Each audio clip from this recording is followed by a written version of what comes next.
Hello everybody, I'm Nora Burrows.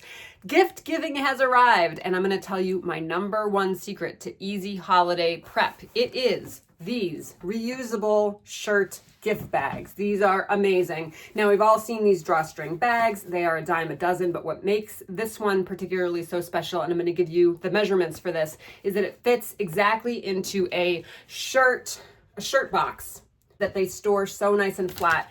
The boxes break down to be nice and flat. You just store them right with your cloth bag. You're not dealing with big lugging, wrapping paper and losing your scissors and tape, all that. Plus it's eco-friendly. So let me show you how to make these. I'm gonna give you all the measurements.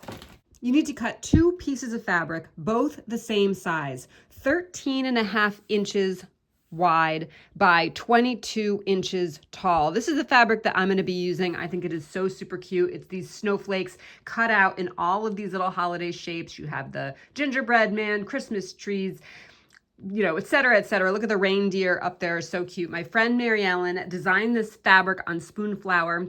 The link to order fabric is in the description of this video. I'll tell you more at the end of this video, but let's go ahead and cut our pieces and then I'll tell you what to do next. I have both pieces, 2 pieces here, cut to size, 13.5 by 22. This is the top of my bag here. I'm gonna do the same thing for both of these pieces. I'm gonna rotate it to work on the top of my bag. I'm gonna turn it over and use my iron to just fold over the top 1/4 inch. I folded this over and ironed 1/4 inch. Then I'm going to fold it over again about 1.5 inches. Right about there. And iron straight across. Remember, we're doing this for both of them. Now that I have both of my pieces prepared, I'm going to fold one over with right side up and one with the right side down, so right sides together. So here we have our 2 pieces, right sides together with the folded pieces touching. We're gonna sew all the way around 3 sides, 1, 2, and up 3, leaving the top open. However, we're gonna do a little bit something different at the top. Let me show you. So here we have our piece here. You're gonna sew 1/4 inch and go down and back stitch a couple times right along the top just to secure this top. Then you're gonna bounce down and start sewing again right at the bottom of your fold. And you're sewing your pieces together and you're gonna sew all the way down and then all the way across, all the way up. And then you're gonna do the same thing at the top here. You're gonna sew up here, back stitch, then you're gonna leap up to the tippy top here and sew 1/4 inch, go back and forth just to secure this. I'll sew this and you can see what I mean. I've sewn around the edge with black thread so that you can see it a little bit better. And so as you can see here, I stitched a little bit at the top, then left a space and then continued on, stitched all the way down, across the bottom of the bag, back up the other side, and then repeated that top part with the gap and then a little bit of stitching at the top. Next, we need to do the corners of the bottom of our bag because as you can see here, we want to have these corners here to make it really fit nicely, the box fit nicely into our bag. The way that we're going to make those corners is really easy. Here's the bottom of our bag here. Let's do 1 corner at a time. You're going to, here's the corner nice and flat. You're going to pull it apart like this and push it flat. And I'll show you that again. So here's the corner. So what we did is you have your nice flat corner and you're going to pull it apart just like this. You see that? Like that. So your seam should be coming right down the middle here, the middle of your triangle. I'm going to line the tip up. Now, not this part up here. The tip that you're going to line up on the line is the end of your sewn line, not this up here, but this down here. You're going to line that up on your sewn line. And you're going to mark a line 1.25 inches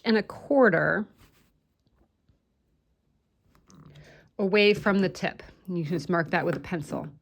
We are going to sew on that line, just like this.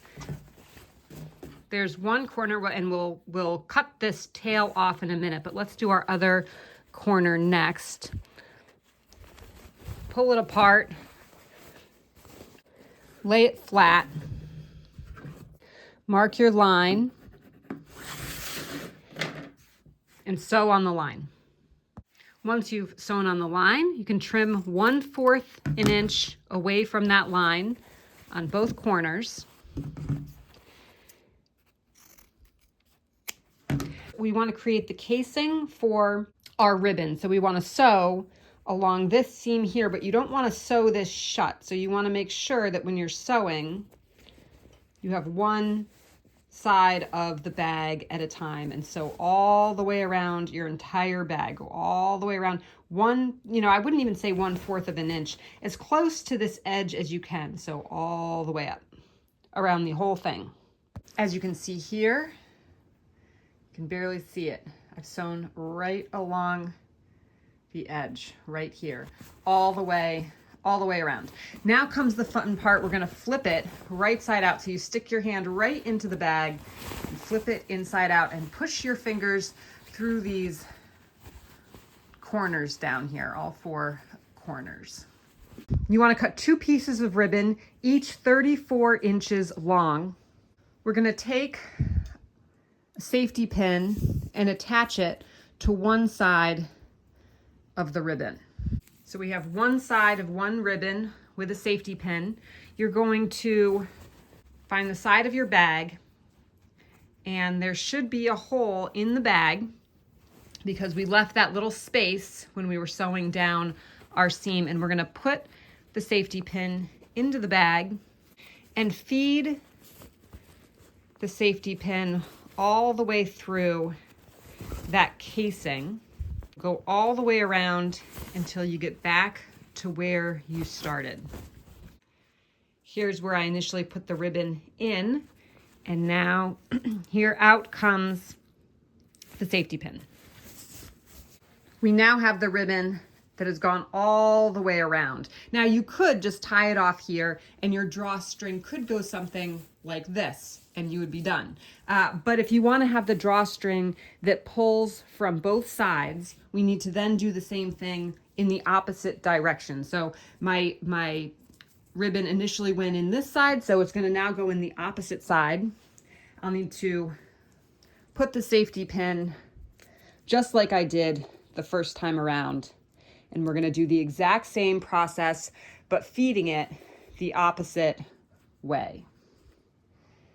Your bag should now look like this, with 2 ribbon tails coming out of each side. We're going to tie each of those tails together into a knot.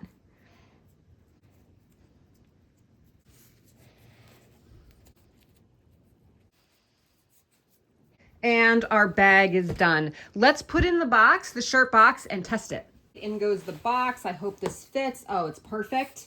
You pull your drawstrings nice and tight. Let's make a little bow at the front.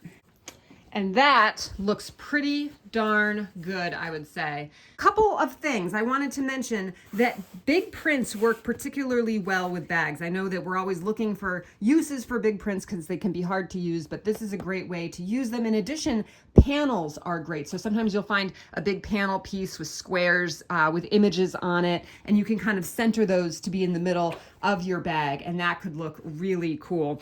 You can also add details, and I may do this in a future video, of adding, before creating the bag, adding a piece of lace or sewing on a fabric bow or something like that, adding little jingle bells to your ribbon, all kinds of really cute things. So you can really get crazy and creative. Now, this fabric here, as I mentioned, my friend Mariellen designed. She is not a fabric designer. She actually works in paper. And what I wanted to show you, if you go to her website, I'll have the link in the description of this video. She creates these paper templates where you fold on, she tells you, what order to fold on these lines, and then you make the cut, and it comes out to be this design. In this case, it's an angel. You can see here it's the globe, the snow globe, etc., etc. She has these, you can download them right off the website so that you can print them right on your computer, or she has, like, this was an actual set that you can order for a gift or for yourself. One Thanksgiving, I put all of these out on a table, and our family members all cut out snowflakes, and then we put the snowflakes on our window, and it was really, really cute, and it was fun. This one is a cupcake, a Valentine's Day cupcake. Not funny. Anyway, so check out her website. She's awesome. As I mentioned, you can get this fabric on Spoon Flower at the link in the description. Thank you for joining me. Don't forget to subscribe, and I'll see you next time.